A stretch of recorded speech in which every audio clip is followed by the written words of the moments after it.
Buenas a todos. El día de hoy corresponde hablar sobre el cálculo de asentamientos.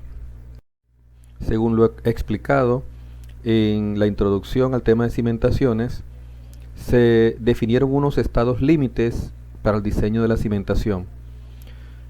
La cimentación debe ser capaz de cumplir dos estados límites. El estado límite de rotura o estado límite último, relacionado con la falla por resistencia al corte del suelo de fundación, y el estado límite de servicio, que está relacionado con los asentamientos.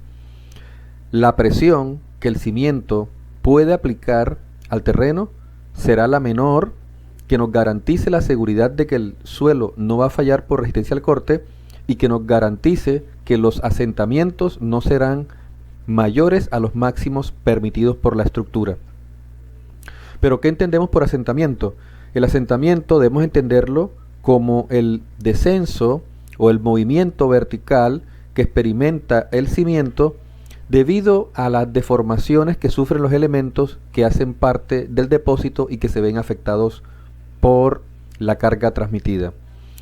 Ahora, en nuestro curso de Geotecnia 1 estudiamos cómo determinamos la zona que se ve afectada por la carga dependiendo de el tamaño y forma del cimiento. Hablamos del bulbo de esfuerzo que trabajamos a través de bucinés. Es decir, que toda la zona de terreno que se encuentra en el interior de la zona de afectación será la que sufra deformaciones, y la sumatoria de las deformaciones de cada uno de los elementos que hacen parte de la zona de afectación finalmente se va a convertir en un asentamiento, es decir, en el movimiento vertical que sufre el cimiento hacia el interior del terreno. Se nos explicó que según la normativa tenemos que garantizar unos asentamientos diferenciales máximos según el tipo de estructura. Y así la norma no lo indique, es importante también controlar los asentamientos totales que experimenta cada uno de los cimientos. Aquí observamos cómo el cimiento de la columna 1 experimenta un asentamiento S1, el de la columna 2 un asentamiento S2 y el de la columna 3 un asentamiento S3. Si bien la norma no lo estipula, en la práctica lo usual es garantizar que este asentamiento total no supere 1 pulgada. Lo que la norma estipula lo hace en función de los asentamientos diferenciales, es decir, cuando determinamos la diferencia entre el asentamiento experimentado entre dos cimientos contiguos. Este asentamiento diferencial debe estar controlado para evitar daños en la estructura. Y para ello, la tabla que encontramos en la NSR 10 en el título H nos ayuda a establecer o controlar esos asentamientos diferenciales. Esta tabla nos establece los máximos según el tipo de estructura.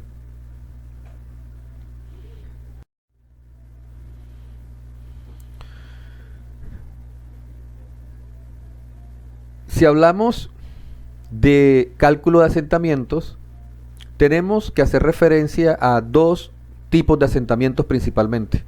Los asentamientos que denominamos como inmediatos y los asentamientos que denominamos por consolidación. Los inmediatos ocurren en un lapso de tiempo corto, es decir, durante la construcción de la estructura y su puesta al servicio. Por lo general no estamos hablando de tiempos mayores a una semana, mientras que los asentamientos por consolidación están asociados con el tiempo, están asociados con el proceso de consolidación que nos representa una salida de agua de los vacíos por la reducción en el volumen. Y recordemos, según lo que se trabajó en el curso de Geotecnia 1, que para la ocurrencia de la consolidación se requiere de tiempo. Y el tiempo será mayor en la medida que la permeabilidad del suelo sea cada vez menor. Por esto, cuando hablamos de asentamientos inmediatos, son asentamientos que podemos relacionar con los dos tipos de suelos, los granulares y los cohesivos, ya sea que los cohesivos o los finos estén saturados o parcialmente saturados. Mientras que el asentamiento por consolidación está relacionado con los suelos finos que se encuentran saturados.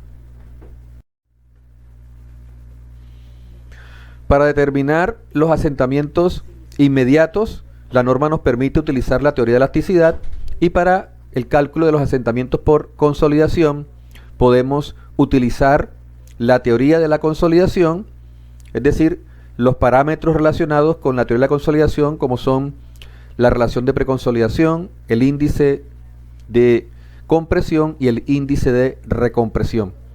Más adelante vamos a ampliar sobre el cálculo de los asentamientos por consolidación. Entonces, en definitiva, el asentamiento total o asentamiento final que experimenta un cimiento, vamos a determinarlo como la suma del asentamiento inmediato más el asentamiento por consolidación. Y hemos dicho que este asentamiento inmediato es importante en los suelos granulares. El asentamiento por consolidación no es relevante. Y en el caso de los asentamientos en suelos finos saturados, vamos a tener entonces un aporte tanto de asentamiento inmediato como del asentamiento por consolidación.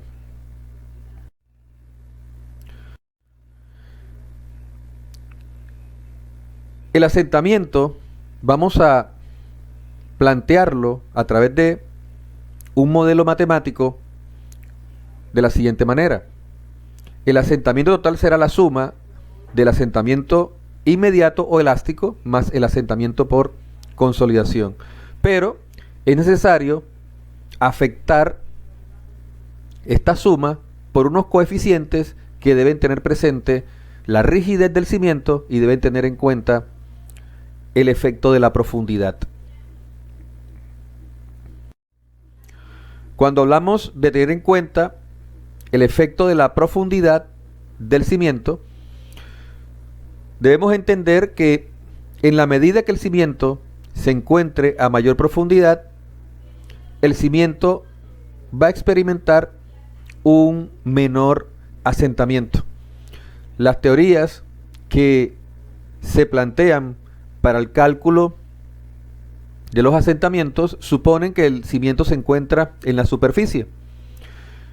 Y cuando en la práctica el cimiento realmente está desplantado a una cierta profundidad, es necesario entonces realizar la corrección por profundidad.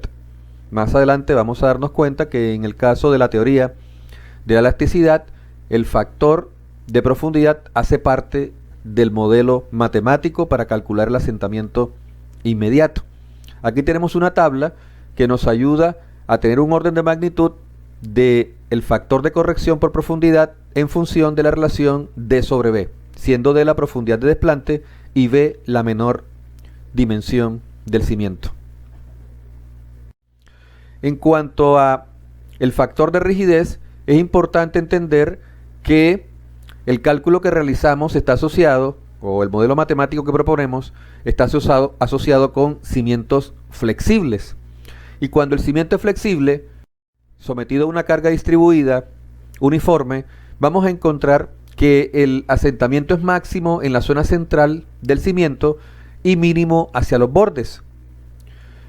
Mientras, en el caso de un cimiento rígido, el asentamiento esperado es un asentamiento uniforme. Teniendo en cuenta que las teorías o los modelos matemáticos están asociados con cimientos flexibles, es necesario entonces aplicar un factor de corrección por rigidez para aquellos cimientos que sean rígidos. Lo que se nos plantea entonces es que determinemos el asentamiento de un cimiento rígido de la siguiente manera. Calculemos el asentamiento que experimenta el cimiento flexible en el centro y luego multipliquemos por un factor de corrección. ese factor de corrección en la práctica es 0.93. Entonces el asentamiento que esperamos ocurra para un cimiento rígido será el determinado como el calculado en el centro para el cimiento flexible multiplicado por el factor de corrección 0.93.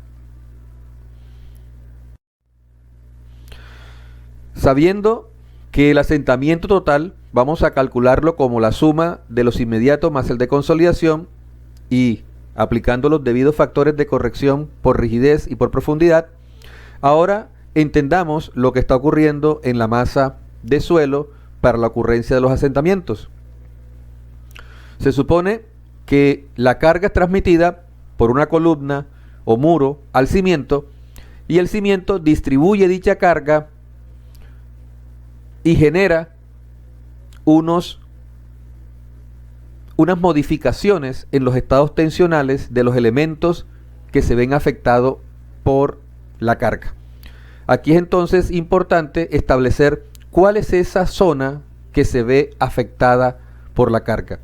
En la práctica es usual tomar esa zona de afectación en función del ancho del cimiento, trabajando esta profundidad de 3 a 5 veces el ancho del cimiento. Más adelante vamos a ver cómo calculamos esa profundidad de afectación utilizando la teoría de Boussinesq. Ahora, lo que debemos entender es que cada elemento de suelo que se encuentra dentro de la zona de afectación va a estar sometido a una modificación en su estado tensional. Va a estar sometido a un incremento de esfuerzos. Y ese incremento de esfuerzos será quien genere una determinada deformación en dicho elemento. Esa deformación va a estar relacionada con los parámetros de deformación del suelo.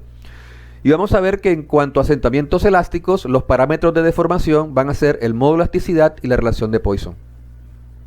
Y cuando hablamos de asentamientos por consolidación, los parámetros de deformación son la relación de preconsolidación, el índice de compresión y el índice de recompresión principalmente. Vamos a ver que también la relación de vacío es importante en el cálculo del asentamiento por consolidación. Entonces lo que estamos diciendo es que cada elemento de suelo se ve sometido a un incremento de esfuerzo dependiendo de la profundidad y en función de ese incremento de esfuerzo y de los parámetros de deformación va a sufrir entonces un determinado acortamiento. Cuando sumamos las deformaciones que experimentan cada uno de los elementos que se encuentran, elementos de suelo, que se encuentran dentro de la zona de afectación, finalmente el cimiento va a experimentar un movimiento vertical descendente, que es el que denominamos como asentamiento. Por eso el asentamiento va a estar expresado como una sumatoria, en este caso la integral de 0 a h de las deformaciones de todos los elementos que se encuentran en la zona de afectación.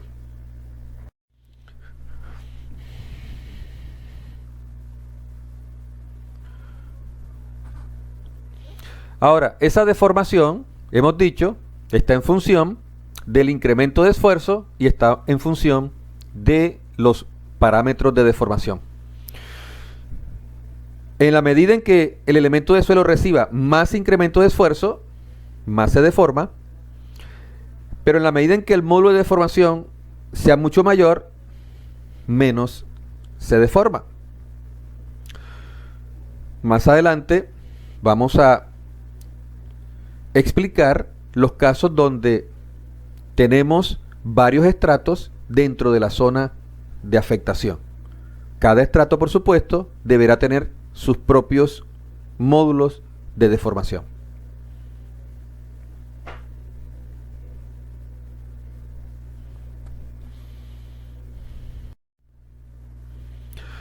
Vamos a definir entonces un procedimiento para el cálculo del asentamiento. Independiente de que estemos hablando de asentamientos inmediatos o asentamientos por consolidación, el procedimiento nos lleva, en primer lugar, a establecer la profundidad de afectación. Recordemos que en este punto conocemos las dimensiones del cimiento porque las hemos determinado para garantizar el estado límite último. Es decir, en estos momentos contamos con las dimensiones del cimiento, contamos con la forma del cimiento y la profundidad de apoyo del cimiento. En función del tamaño del cimiento, vamos a establecer entonces la zona de afectación. Y en la práctica es usual, como les dije, trabajar esa zona de afectación entre 3 y 5 veces el ancho del cimiento. Eso aproximadamente corresponde a incluir dentro de la zona de afectación aquellos elementos que reciban un incremento de esfuerzo mayor al 5% de la presión transmitida por el cimiento.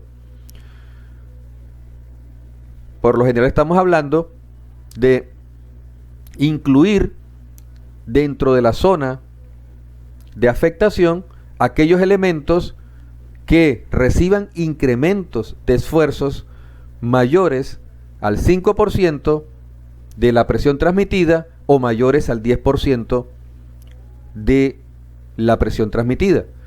Por eso en algunos casos, si hablamos de un 10%, aproximadamente eso puede corresponder a 3 veces el ancho del cimiento. Y si hablamos de una zona en donde los elementos reciben incrementos mayores al 5% de la presión transmitida por el cimiento, estamos hablando de una profundidad aproximada de 5 veces el ancho del cimiento. Pero más adelante vamos a ver cómo a través de la teoría de Boussinesq podemos establecer esta profundidad de afectación como una función de el porcentaje a tener en cuenta para evaluar la profundidad de afectación. Entonces lo primero que tenemos que establecer es cuál es la profundidad de la zona de afectación. En algunos casos la zona de afectación incluye un solo tipo de suelo, pero vamos a tener casos donde la zona de afectación puede incluir 2 o más tipos de suelo.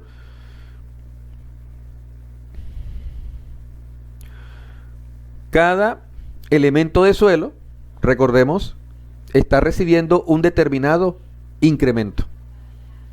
En última, ¿qué es lo que estamos diciendo?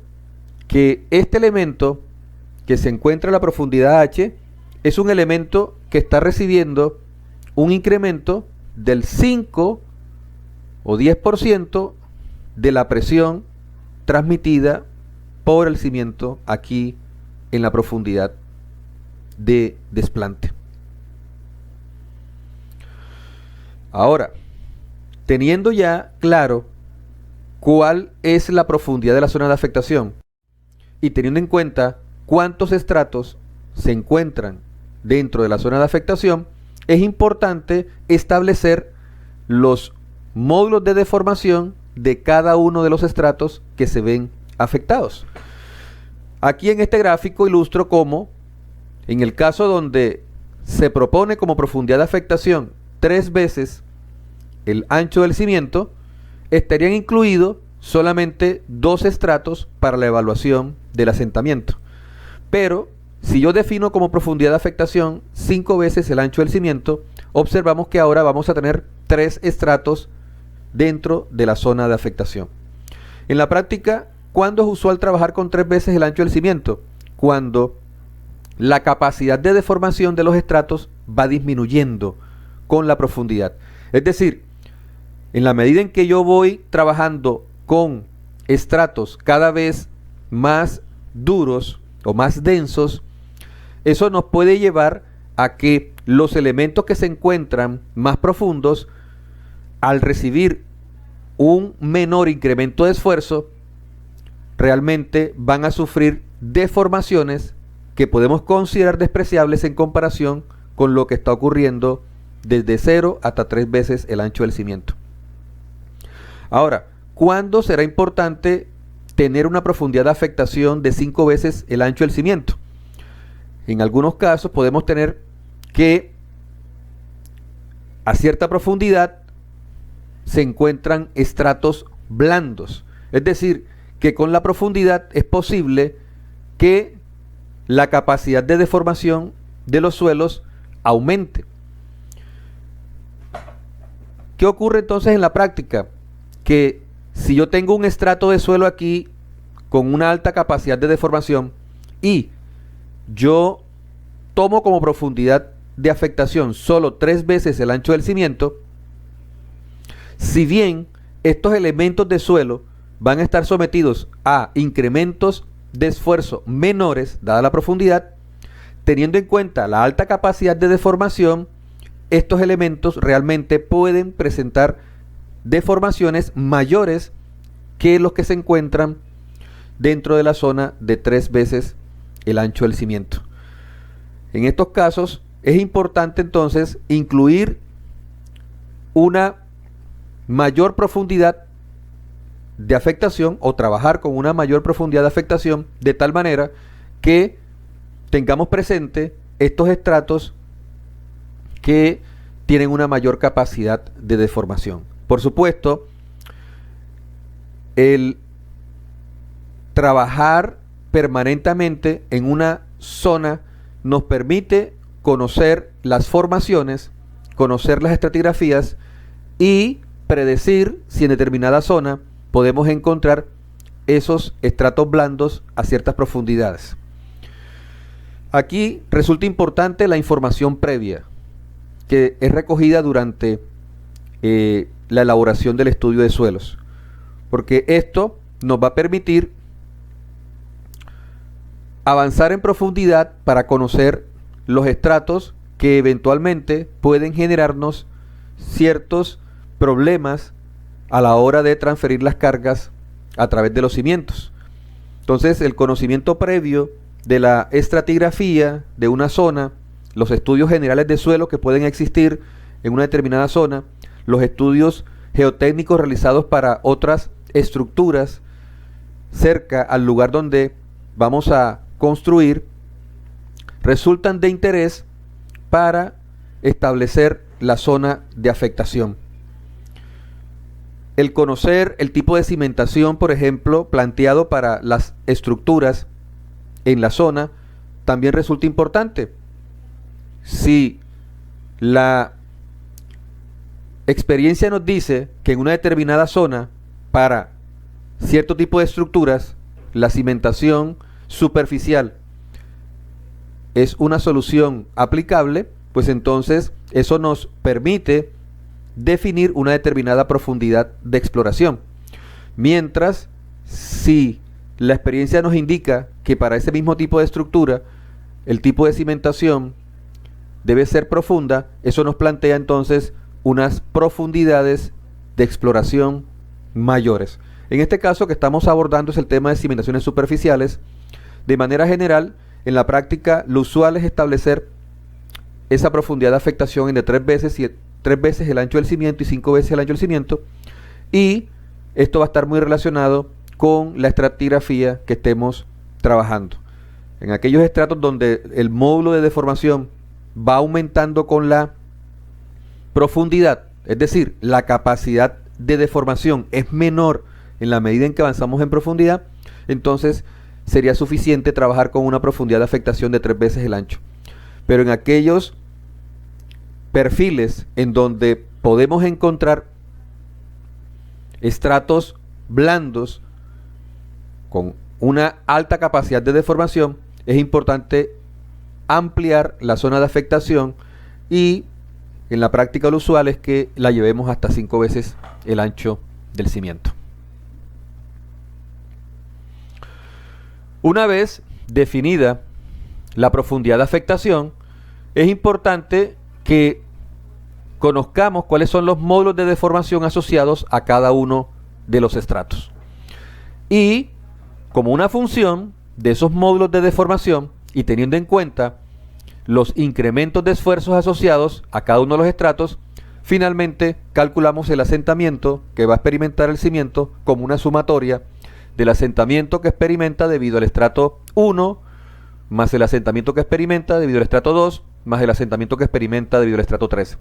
Aquí observamos que los incrementos de esfuerzo varían con la profundidad, y es importante entonces establecer un incremento de esfuerzo promedio asociado a cada uno de los estratos. Entonces, para la evaluación de los asentamientos vamos a trabajar con unos parámetros promedio. Promedios tanto para los incrementos como promedios para los módulos de deformación asociados a cada uno de los estratos. Entonces, finalmente, la expresión para calcular asentamientos queda como una sumatoria el asentamiento total que experimenta el cimiento será la sumatoria de los asentamientos generados o experimentados debido a cada uno de los estratos involucrados dentro de la zona de afectación. Entonces ya hemos definido la profundidad de afectación, hemos definido el número de estratos involucrados, hemos definido los módulos de deformación asociados a cada uno de esos estratos y ahora, dependiendo si estamos calculando asentamientos inmediatos, utilizo los parámetros de deformación asociados a asentamientos inmediatos, los cuales dijimos son el módulo de elasticidad y la relación de Poisson.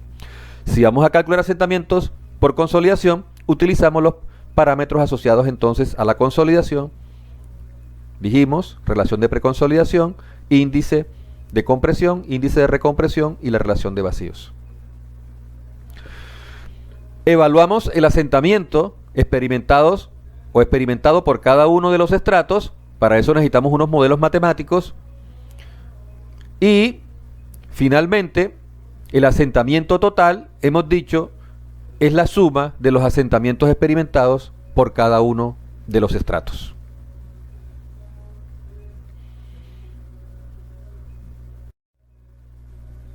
Muy bien. Hasta aquí la introducción a los asentamientos. En el próximo video vamos a estar hablando sobre el cálculo de asentamientos inmediatos y seguido hablamos sobre el cálculo de los asentamientos por consolidación. Hasta una próxima.